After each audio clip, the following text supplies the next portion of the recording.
هذه فدرال كويبنا له قد ما حزكو صلاقي بقدمينا دحرينا نيرو كم زوا مورا قدمينا ون بلصقنا ني بدحرينا ون شعويا نيرو حز التناسه بقدمينا طرح انبار بدحرينا صلاقي قبلنا نحج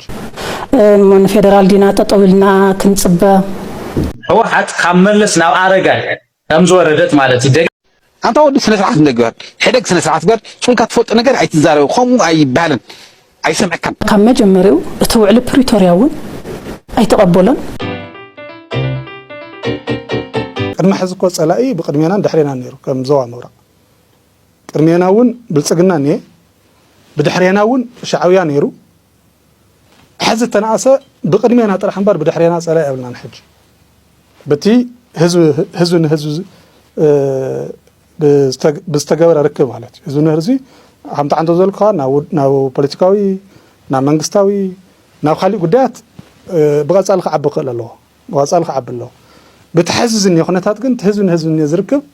ياو تناسس دحرينا سقات يبلنا سقا زنينا قدمينا طرحيو ياو قدميا خاطر صلاقه نسكلخا مالت حدا ربح يجي كلاي كم تعندو زلكو حرستا ايو سلامه منقصاص انت حلفتي خلتي هزوتات نصا خوينو خحرس نصا خوينو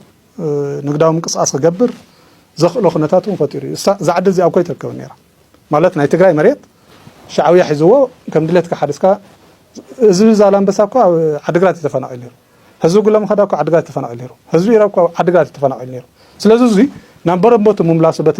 هزون هزركب زي اكو معراب ايترخبت زي اكو صلمت ايترخبت سلازي هزو ركب بستغبر اسكا حز الله وصيت ياو تنعسه نا مربط تملسك حرس كلمه ياو تا اوغزو خنبر كاب كين داوصيو زخل كنتا تفطيرله توانا زعابه غداي كا تنعسه دحرينا صلاي ندحرينا صلاق مصنا خليلنا قلح نولل كنتا ايكونن زني حزو زي عبي لو تنوصيتني ازي عريو نابز حشد نابز على درجه كسغاغر ግን كم قلي وندليتلني يا بتحبرسبنا زلعلون زحساب زي مالتي ህዝብ ትግራይ ጽንተታው ኮይናት መሰጋጠሞ ኣብ ትካላት ልምዓት ትግራይ ዝበጽሐ ዕንወት ትልም ብዙኾነ ዓንየን ዝይርኢናዮ بعلم درجه استمسكرዩ ሕዚ ድማ ፌደራል መንግስቲ ትግራይ ትለምዓላ ዝብል ነጋሪት እውን ይወቃሎ ጸብጻብ ግዚያው መምሕዳር ነዚ ይዘርውን ክብል ኣውጂ እሞ እዚ ኮሜዲ ኣብዚ ታይሬቶ ለካ እዚ ብልጽግና ዝጀመሮ ተግባር ከይመስለካዚ እስካብ ሕዚ ኣብ ታሪክ ትግራይ ሸሞንተ ግዜ ምስሕዚ ኣብ ጽንተት ኣለና ሕዚ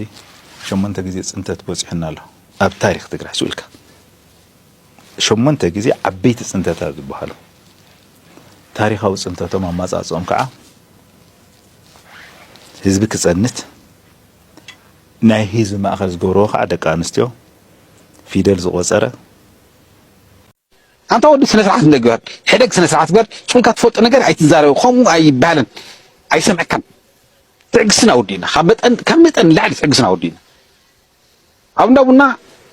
ቡና አዚዙ መንገሪና ዘኸምዚ ደብረጽዮን ዝደደብ እገለ ዝደደብ ኩሉ ደደብ ብርሃነ ደደብ ተዋሂሉ ዘይተዋረደ ዘይተጻረፈ ሰብ የለን ታይትብል السب زي سي خميجة كاتحجو بوتحجي كرينا عبني كرشات هايلو أول ماكينة لتو أول بعثت أنيو أول جزال لوجو أول جنزب اللوجو أول جزال لوجو ماكينة لوجو سلطان اللوجو أنا جنوزي سويلي يسرح ذلنا لازم بجنزب يسرح ذلنا خليك زي يدرو كوين نمبر إن كان صاب جنزب كاسترح كندي دياسبورا أنتايكم تقول له نوعه بعلنا ننفط نمن كندك شيء هو مص بعلنا ننفط كن مصزي سي دحري نسعكم دخلنا نجر تزاروا يقولكم كتاب بلاش يقولكم سلستهالجن سقي نابت أجسحينا يا معتي أمك رشاس تجربت أنه ولا قياس أرجع بحالكوا أرجع نقول فاينسي أيفتون أو هاي يفلت نيرو أو هان وعلي عزة كحمد الله أو هان وعلي عزة وحمد الله أيفلت ثم سنة صرح نورو سوات يعزو وخمس لوس عيف اللي تنحن كتباري ሕንከት ዝበሃል ከምዚኣ ተይለስ ከምዚኣ ክበሃል እየ ኢሉስ ኣይስከፍን ድሓር ኩሉ ዝገበሮ ከዓ ከም ትብለካ ኣለኹ ተሓደጉ እናቱ ምዝርጋፍ እዩ በቃ ምዝርጋፍ ኩለን የውፀን የለዋ እዚኣ ትበሃል ምስጢር ኣብ ኤርትራ ከይዱ ዝገበራ ነገር ኣብ ደባት ዝገበራ ነገር ዘየውፃ ምስጢር የለን ስለዚ ንኸምዚ ዓይነት ሓላፍነት ዝሕረር ሰብ ኣይነበረን ንኸምዚ ዓይነት ነገር ኣይኮነን ኦረድ ግን ኮይኑስ ናይ ትግራይ ብልሽት ሓደ ግዜ ኣጋጢሙ እንድዩ ኮይኑ ኣዋሪድና ኣቢሉ ተዋና ነገር ግን ህዝቢ ስለ ተቐበለ ትፅምዶ ህዝቢ ተቐቢልዎ እዩ ብመንግስታት ደረጃ ብውድባት ደረጃ እንትግበር ተሎ ሰበ ስልጣን ዝምልከቶም ኣካላት ስለ ዝገብርዎ ምናልባት ምስጢር ዘይኸወፅ ብምስ ብርሃን ዝተሰርሐ ስራሕ ግን ዝተዓቀበ ነገር የለን ኩሉ ፈይጥዎ እዩ ማንም ቡና መፍርሒት እያ ትፈልጦ ማንም እንዳ ምግቢ ቤት እንዳ መሸታ እዩ ዝፈልጦ ኩሉ ነስሊሽዎ እዩ ንኣጉል ክብርን ንኣጉል ዝናን ንኣጉል ግዛዕም ዛዕር ክብል ብሄራዊ ረብሓ ናይ ተጋሩ ኣብ ሓደጋ ወዲቑ ድሓር መኺርካዮ ውዒድካዮ ዘይሰምዕ ትጋገለኻ ትትብሎ እንተለኻ እንድሕር ዘይሰምዐካ ኮይኑ ካብቲን ገፅ ስለ ዝሰኣነይ እምበኣይ ከበላሽዋ እየ ኢሉ ሕዝካ እንደገና መሽታ ይብለይ ኣነ ካብ ፖለቲካ ርሒቀ እየ ኣነ ከምዚ ኢለ እየ ንፃድቃን ይቅርታ ኩለይ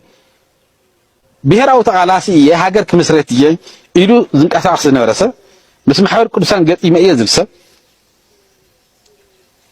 መንበረ ሰላማ ንክምስረት ተቓሊሰ እየ ዝብል ሰብ ብሄራዊ ጅግና ወኪል ናይ ህዝቢ ኮይኑ ክቃለስ ዝደሊ ሰብ ኣብ ዝኾነ ቦታ ዘልሐቕ ኢሉ ከንሸራትት ኣይኽእልን ህወሓት ካብ መለስ ናብ ኣረጋይ ከም ዝወረደት ማለት እዩ ህወሓት ክሓዊ ከም ዘይኽእል ህወሓት ዝኽተሎ ዘሎ ኣካይዳ ንህዝቢ ትግራይ መጥፍእ ከም ዝኾነ ንትውድብ እውን ዝያዳ ናብ ሓደጋ ከም ዘእትዎ እቲ ውድብ ዝወየነ ኣካል እንድሕር ዘይተመሪሑ እቶም ሕዚ ዘለው ናይ ትውድብ ስትራቴጂክ መሪሕነት ንትውድብ ናይ ምምራሕ ብቕዓት የብሎም ጥራሕ ዘይኮነስ ሓድነት ህዝቢ ትግራይ ናብ ሓደ ከምፁ ከም ዘይኽእሉ ኩናት ከትርፉ ከም ዘይኽእሉ ደጋጊመ ይነቅፍ ስለ ዝነበርኩ ኢሉ እውን ህወሓት ካብ መለስ ናብ ኣረጋይ ከም ዝወረደት ማለት እዩ ደጋጊመ ይነቅፍ ከም ዝነበርኩ ንሱ እውን ሓደ ምክንያት እዩ ኣነ ብዝኣምኖ ብዋናነት ኣነ ንክእስር መምርሒ እውን ዘውረደ ቤት ፅሕፈት ህወሓት እዩ ኢለ ዝኣምን ቤት ፅሕፈት ህወሓት ጀነራል ታደሰ ወረደ መግለፂ ዝሃቦ ከም ብሓድሽ ናይ 23 ደቂቃ እያ ንሕዘይ ሰሚዕኹማ ኣብ ሓደ ለዛይ ትግርኛ ዝብል እዩ ቅሪብዎ ነይሩ ኣብ ናይ ቮይስ ኦፍ ኣሜሪካ ገለ ዝሰርሕ ነበረ እዩ ባይዘወይ እና ብጣዕሚ ዝገርመካ ኣብ ጀነራል ታደሰ ወረደ እንታይ እዩ ኮይኑ ትማሊ ናይ ውሳኔ ውድብ ህወሓት ናይ ውሳኔ ሰራዊት ትግራይ ተቐቢለዮ እየ ኢልና በቃ ትክክለኛ እዩ ህወሓት እቲ ገዛኢ ፓርቲ ናይ ትግራይ እዩ ተደራዳሪ ኣካል እዩ ስለዚዩ ባዕለየ ተዋሪደ ባዕለየ ወሪደ ሕዚ ግን ተቐቢለዮ እየ ኢልካና ካብኸ እንታይ ኣጋጠመ ካብኸ እዩ ሕዚ እንታይ ይመስለኩም ዝበሃል ናይ ካድረ መሪሕነት ላዕለዋይ ህዝባዊ ወያነ ሓርነት ትግራይ እቶም ሰባት ኣነ ክንደይ ነገር ይመሃር ኣለኹ ዛዕባ ትግራይ ይመስለኩም ሕዚስ ትማሊ ንሓደ ሓውና ላዕለዋይ ካድረ ታሕተዋይ ካድረ ማእኸላይ ካድረ ገለገለ መራሕሲ እንታይ እዩ ኢለ ሓቲተዮ ናይ ህወሓት ማለት እዩ ብዙሕ ነገር በቃ ሓቂን ምዝራብ ያ ጀምዓ ኩልኹም ታንኪዩ ግደፍ ከይትልክመና ግደፍ ባዕልኻ ትወርድ ዘለኻ ዓይዚ እውን ግደፍ ቅድሚ ክልተ መዓልቲ ፅቡቕ ነርካ ማይ ሰቲኻ ውፅእ ኢልካ ተተደደ ናልካስ ንእሽትለይ ተቐቢለያ ኢልካና ሕዚና እንታይ ተቐይራ ንፈልጣ ኢና ስለንስዮ እውን ካደር ፈምፅልኩም ማለት እዩ ዛዚሞ ኣሎ ናይቲ ውሳኔ ናይ ህወሓት ዝወሰኖ ኣብ ኣክሱም ዝነበረ ኣኼባ ዝሓለፈ ሰሙን እዚ ውሳኔ ንሱ እንታይ እዩ ነይሩ መንግስትና ናብ ቦቱ ንክምለስ ቤት ምክርና እውን ናብ ቦቱ ንክምለስ ሕዚ እቲ ናይ ህወሓት ላዕለዋይ ኣመራርሓ ናይ ካድረታት ኣመራርሓ ተኣኪቡ ሎማዓንቲ ተኣኪቡ ውዒሉ ኣብ መቐለ እቲ ዝወሰነ ውሳኔ እንታይ ይመስለኩም እቲ መንግስትናን እቲ ቤት ምክርናን ከመይ ጌርና ናብ ቦቱ ክንምልሶ ኢሉ እዩ ወሲኑ ክምለስ ከም ዘለዎ ተወሲኑ ስለ ዝኾነ እዚዩ ናብ ኩሉ ቦታ ትግራይ ተዘርጊሑ እቲ ናይ ህወሓት ላዕለዋይ ማእኸላይ ታሕተዋይ ኣመራርሓ ብደንብ ገይሩ እቲ መምርሕን እቲ መልእኽትን ኣሕሊፉ ኣብ ተግባር ንክትግበር ተግባር ከይድታት እንታይ ክግበር ከም ዘለዎ እዮም ተዛትዮም ሎማዓንቲ ተዛተይዎ ኩሉ ነገር ወዳዲኦም ፅባሕ ክዋፈሩ እዮም ብሰላም ተዛዚሞ ኣሎ እዚኣ ስለ ትኸውን ዘላ ኣብ እንታይ ጋጥመሉ መስለኩም ኣብ ኣዲስ ኣበባ ራዕዲ ፍርሒ ናይ ሽርሒ ዝነበረ ናይ ብልፅግና ኦሮሞ ሕዚ ንወዲ ወረደ ኣብርሃም በላይ ብቐደም ደው ኢሉ ባይዘወይ ኣብርሃም በላይ ደው ኢሉ ንወዲ ወረደ እንታይ ኢኻ ትኸውን ዘለኻ ኢልዎ ንገረና ግልፂ ጌርካ ወይ ኣገዲዶም ካድዮም ወይ ከኣሚን ካሉ ዲኻ ኣብርሃም በላይ ኣነ እቲ ዝመፀኒ ፅሑፍ ርየስ ገሪሙኒ ማለት እዩ ብጣዕሚ ኣብቲ ብልፅግና ዝኔውን ምሳናስ ፅቡቅ እዩ ሓበሬታ ዝብና ዘሎ ምስቲ ብልፅግና ኮይኖም ኣብርሃም በላይ ደው ኢሉ ንወዲ ወረደ ብጣዕሚ ገሪሙኒ ፅሑፍ ኣነ ምስ ረኺቦ ሒዝስ እንታይ ኢኻ ወይካ ንምንታይ ከምኡ ዓይነት መግለፂ ሂብካ ንምንታይ ኢኻ ይቃወሞ እየ ዘይበልካ ወይ ፈራሪሖምካ ወይ ግዲኦምካ እንተኮይኖም ንገረኒ ኢልዎ ከምኡ ዝበሃል ነገር ይዛረበካን ኢሉ ኣይተስማዕምዑን ስለዘይተስማዕምዑ ምስ ወዲ ወረደ ኣብርሃም በላይን ወዲ ወረደን ብፅቡቅ ስልኪ ተሓፃፅዮም ገዲፎሞ ፀኒሑ ንኣብርሃም በላይ ንኣብይ ኣሕመድ ነጊርዎ ኣብይ ኣሕመድ ደው ኢሉ ስልጣን ዝሃብኩኻ ተተነጋገርናዮሲ ተቐቢልካዮ ዲኻ ናተይስ ንሃቶም ዋኣንዳ ስልጣን ተቐቢለ እንድየ መፅእ ኢልዎ ወንታ ኮይንካ ዳ መግለፂ ክትህብ እንተለኻ ሕወሓት ዝወሰኖ ተቐቢለዮ ሰራዊት ዝወሰኖ ተቐቢለዮ የልካሲ ኣብ መግለፂኻ ከምዚ ተቐበልካዮ ቀሪብካዮ ዋ ማዓን ሒዘውዚ በይነይ ገዲፍኩም ዘለኹም በይነይ ቃለስ ኣለኹ እቶም ምሳይ ኖሩ እውን ገዲፎምን እዮም እቲ ባጀት ቀዳም ትለቅዎ ኢለ እናተፀበልኩ እንዳሃለኹ ኣይለቐኩሞን ስለዚ ኣነ ነቲ ህዝቢ ንባዕሉ እውን ሲ በቃ ጠሊሙኒ እዩ ዝኒሄ እቲ ህዝበይ እውን ምሳይ ክስለፍ ኣይከኣለን ምክንያቱ እቲ ባጀት እውን ክንለቅ ኢናልኩም ኣይለቐኩሞን ባጀት ማ ይንለቀልካን ኢልዎ ትኸደ ዘለካ ቃልስኻሲ ንምንታይ ኢኻ ሪጀክት ኢኻ ትገብሮ ይግበካ ተቐበልኮን ስለዚዩ ተቐቢልካዮ ድኻ ይተቐበልካዮ ናይ ተቐበልክዎን ኢልዎ ወዲ ወረደ ኣብይ ኣሕመድ እንድሕር ዘይተቐቢልካዮ ወፂኻ መግለፅኻ ኣብይ ተባሂሉ ዝበለ ትግራይ ቴሌቭዥን ድምፂ ወያነ ገለገለ ሚድያታት ደቃ ሒዘብ ትግራይ ስነ ስርዓት ጌርካ ከፊልካ ተቐመጥ እዩ ተባሂሉ ወዲ ወረደ ኣይኮነን ስነ ስርዓት ግበር እዚኣ እንድያ ዘላ ሕዚ ድምፂ ወያነ ትግራይ ቴሌቭዥን ወዲ ወረደ ሰራዊት ትግራይ ፖሊስ ትግራይ ከም ድሌትካ ትውንኖ የለን ረዲካዲ የለን ኣብቅያ ርኢኻ ሸተት ኢልካ ጣዕ ኢልካ ተወዲእካ ርኢኻ ጣዕ ኢልካ በቃ ምስ ህዝብካ ተሊኻ ሓፍ በቢልና ነትሰካ ንህዝብካ ምክሓድ ምስ ፀላእቲ ምስራሕ ምስ ጀመርካ ግን ሓፍ ኣቢሉ ዘትሰካ የለን ንምንታይ እቶም ሽመላት ጅግና ጀጋኑታት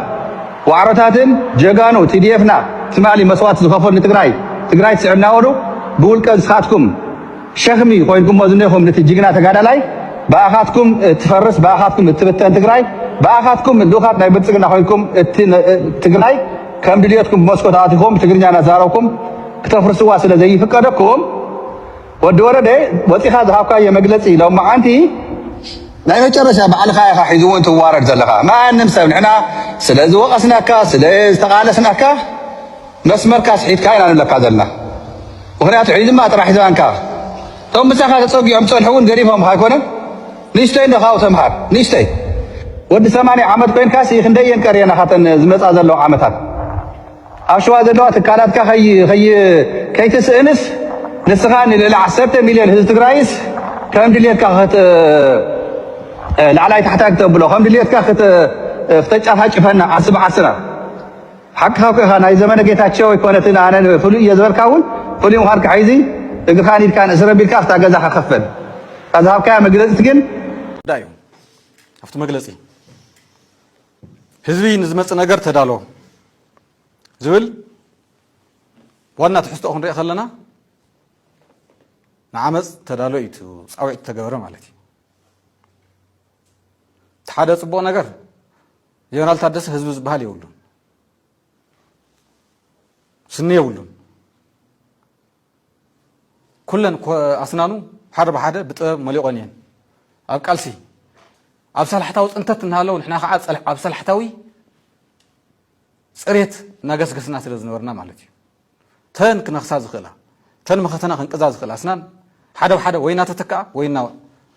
እናመለቋ እየን ፀኒሐን ትግራይ መሊኣ ፀርያ ትወፅላ ንብለውን ካብዚ ተለዓለ እዩ ስለዚ እቲ ዝተገበረ ፃውዒት ናይ ብርሃኑ ጁላን ናይ ዶክተር ብርሃን በላይ ተልእኮ እዩ ብፍሉይ ምስ ጀነራል ብርሃኑ ጁላን ምስ ዶክተር ብርሃን በላይ ከም ዝራኸብ ብዙሕ መረጋገፅ ኣሎ ብጣዕሚ ብዙሕ ማለት እዩ ካብኡ ብቐጥታ ናብ ኣብርሃም በላይ ተፀዋዕነታ ዝኾነት ሓንቲ ውድብ ኣላ ታሳስ ዘይትፍንጫል ናይ TPLF ማለት እዩ ሕዚ ሓደ ሕወሓት እዩ ዘሎ ካብኡ ሕወሓት ናብ ክልተ ምስ ተፈንጨለ ሓንቲ ፍንጫል ናብ ስምረትን ናብ ምንታይ ከም ዝኾነ ትፈልጥዋ ኢኹም ባዕሉ ምዝራብ የድልን እዛ ውድብ እዚኣ ኣብቲ ዕጥቃዊ ቃልሲ ዝመርሕ ዘሎ ናይ ለውጢ ሓይሊ ዝበሃል ኣዲስ ኣበባ ዝማእኸሉ ቤት ፅሕፈት ኣብኡ ኣባል ኣይኮነትን እዛ ውድብ እዚኣ ቀጥታ ምንባባ ምስ ጀነራል ታደሰ ምስ ተውሽጢ ሕወሓት ዘለዉ ናይ ፈፀምቲ ስራሕ ውሕዳት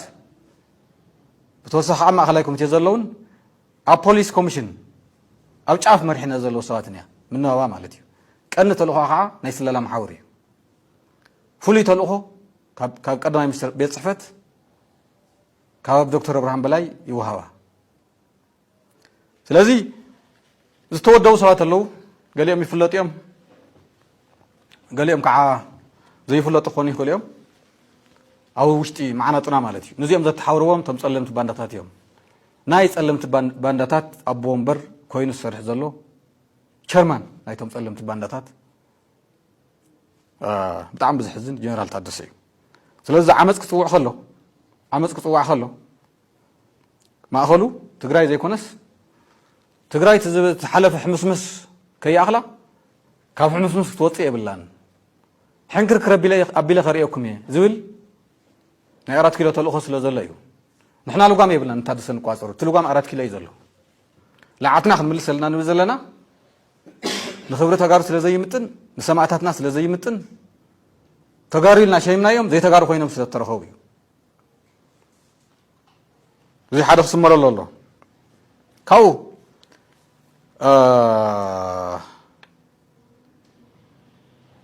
ብልፅግና ዓመፅ ከም ዝደሊ ይፍለጥ እዩ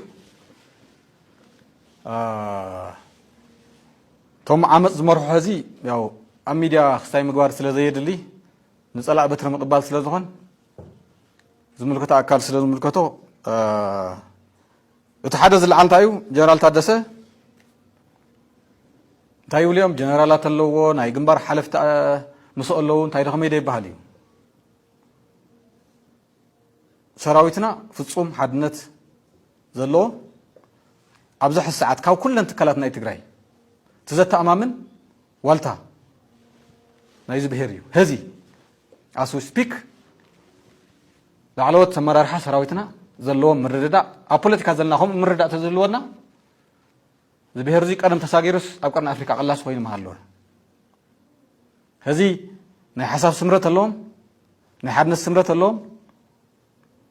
ሳርያ ማሪሃ ናይ ቀረባን ናይ ርሑቁን ፀላእቲ ከዓ ብትክክል ነፂሮም እዮም እዚ ሓደ ክነስምረሉ ኣለና ስለዚ ዝኾነ ጀነራል ምስታደሰለ እዩ ዝኾነ ግንባር ኣዛዝ ምስታደሰለ እዩ ተባሂሉ ሱማ እዩ ዝኾነ ግንባር ኣዛዝ ምስታደሰ እንተልዩ ትርጉም የብሉን ሱማ እዩ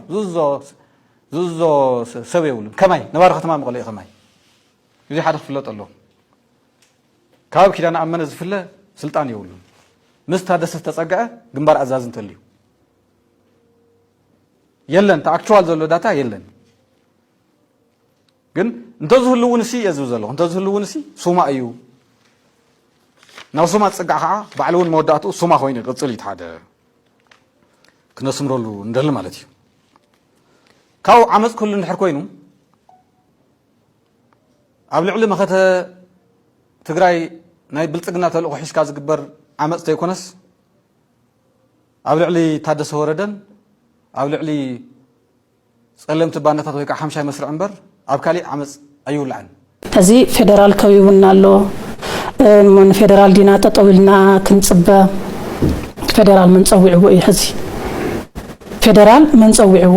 እንታይ ስለ ዝገበርና እዩ ኣቐዲምና ሕጊ ከይጠሓስ ሕዚ እውን ብምርድዳእ ብዘተ ሰላማዊ ብዝኾነ መንገዲ ዲሞክራሲያዊ ብዝኾነ መንገዲ እቲ ናይ ህዝቢ ትግራይ ሕቶ ድልየትን ባህግን ክፍፀም ኣለዎ ኢሉ ዝኣመነ መራሒ ብዝኾነ ይኹን መዐቀኒ ላብ ዳግመ ጦርነት ህዝቡ ኣይኽትትን ግን ድማ ካብ መጀመሪኡ እቲ ውዕሊ ፕሪቶሪያ እውን ኣይተቐበሎን